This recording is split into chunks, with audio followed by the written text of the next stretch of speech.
We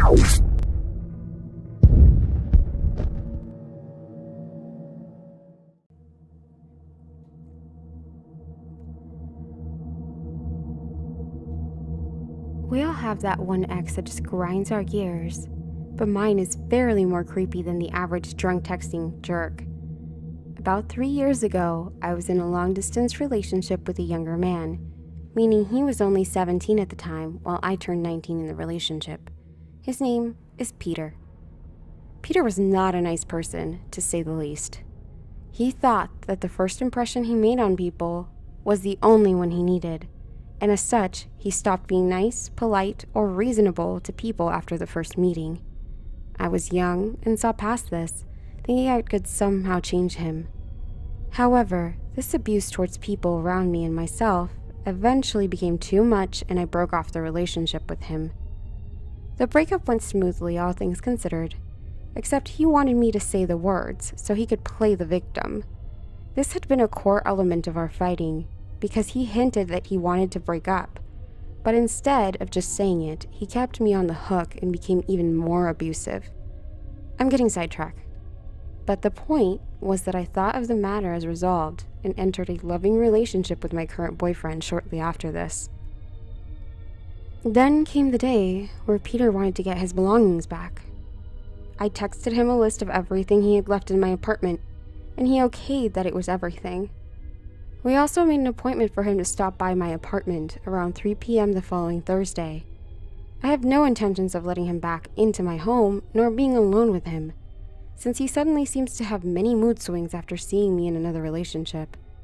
He had been blocked from my Facebook account, but somehow knew I was in a new relationship, which was a major red flag to me and my boyfriend. Thursday came, and I felt eager just to be done with it. My boyfriend and I were walking home from high school when the phone rings. It's Peter. He yells at me that he has now been waiting at the train station for over an hour. I try to reason with him, agree to meet him there with his belongings, since he needs to catch a train. My boyfriend walks with me to the train station, but we arrive only to find it vacant. I live in a small town, and the train station is mostly used during rush hours in the morning and evening. It is also located rather bizarrely among normal residences, and there are a lot of alleyways leading all over town from there. I get a text stating that Peter can see us, but won't come out of hiding when my boyfriend is there. We leave his stuff on the bench at the train station, calmly replying that I'm actually not interested in a meeting with him. When I say calmly, I mean that my reply is calm. I'm shaking and my boyfriend is furious over this child's play. On our way home, I receive another text. This time, he states that he has a gift for me and it's in my mailbox. This freaks us out even more, mostly because this indicates that he might be waiting at my home. It is entirely possible that he watched us on the train station and then ran all the way to my apartment. However, there is no trace of him and nothing except a bill in my mailbox. By now, we figure out that he's acting up out of spite, and I proceed to ignore the bombardment of texts, calls, and so forth that follow that day. After a while, life returns to normal. Then I get another call, this time from my ex's older brother, who is worried about his sibling. Apparently, he has disappeared, taking one of his brother's gas pistols. I am speechless. But since I haven't seen anything, I shake it off as another childish act. The same day, my boyfriend sees police officers walking around the basement staircase on the exterior of the house we lived in, while doing some grocery shopping. He did this every day around 4 p.m. The next day, we are contacted by my boyfriend's mother. In the newspaper, there is a description of an unnamed young man from the same town as Peter, who has been arrested for attempted robbery of the pizza place I lived above. He was armed with a knife, a gas pistol, and a lighter fluid, while stating that he was not attempting a robbery, but was there to visit his ex, presumably me. Contacting the police, I discovered that he also had a mask, fake papers, and a wig in a duffel bag, which he had thrown down into the staircase when around 4 p.m. he had jumped a fence and tried to enter the pizza place. This means that my boyfriend went out our front door while my ex was hiding beside the front door armed. I have never been that freaked out before. The sad truth is that my ex never got charged with anything because he is a minor, has a father with a military background, and money. I write this now because after 3 years I thought that this horror story was finally a closed chapter. That was until I received a declaration of love from a fake email account signed Peter. I received this just 2 weeks ago.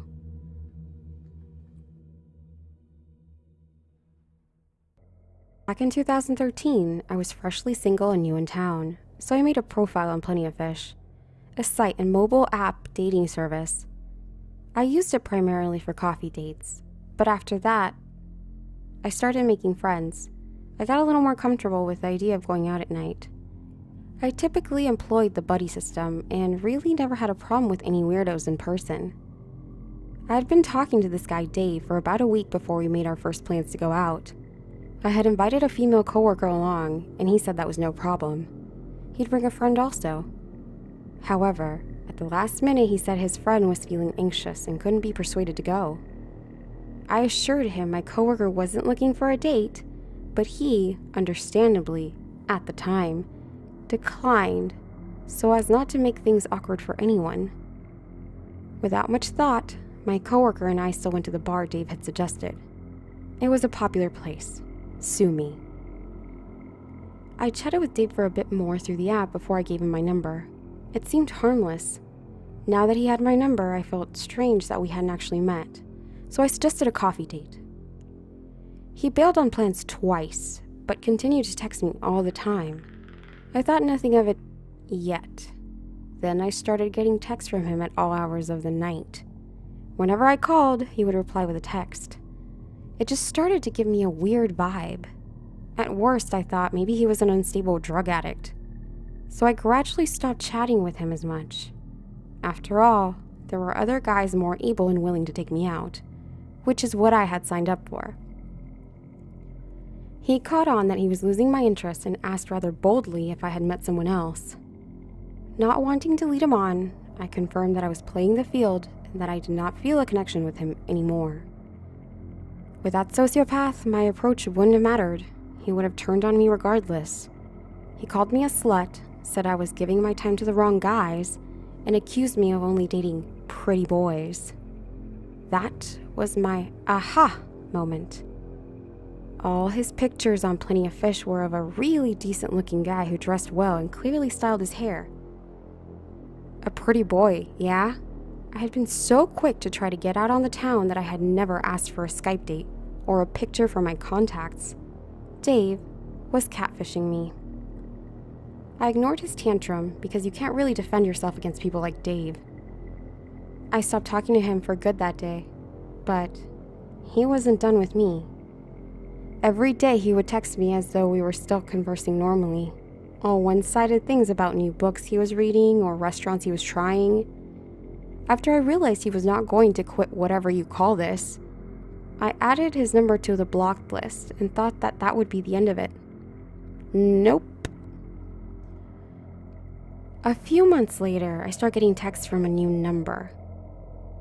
Hey, just junk. How are you? What's new? Are you still single? Assuming this was a guy I may have ghosted off of Plenty of Fish, a service I was no longer using, I tried to do the decent thing and reply. I said I wasn't really dating at the moment and apologized if I had been rude or unclear about my intention. No, it's Dave. It was pretty clear you don't want to talk to me anymore, so I'm texting you from my friend's phone. I just have a few things to get off my chest. I need closure. Please. Grr. Fine. Let this guy have his peace. He went on to admit that he was not the guy in the pictures. Duh. He requested a do-over as friends. No. Why not? I humor him with a well-thought-out and empathetic but decisive explanation. He lashes out again, says I'm heartless and don't understand his plight. Ignore. Over the day or so, he continues texting me, apologizing for his behavior, then lashing out again when he doesn't get a reply from me. Eventually, he succumbs and ends with some lament that we can't be friends. The texts stop for a while. Then one day, I'm driving on the freeway and my phone starts going ham. I take a quick glance, but see that it's an unknown number. I was approaching my exit, almost at my destination, and figured, it can wait. Before I got out of the car, I wanted to call my friends to touch base, see who was there or if I needed to grab us a table. But I figure, the unknown number may be a friend texting from someone else's phone, so I check my texts first. Just junk. Is that you in the silver Toyota Camry? Heading west on... Yeah, it's you. You look super pretty. Are you going to...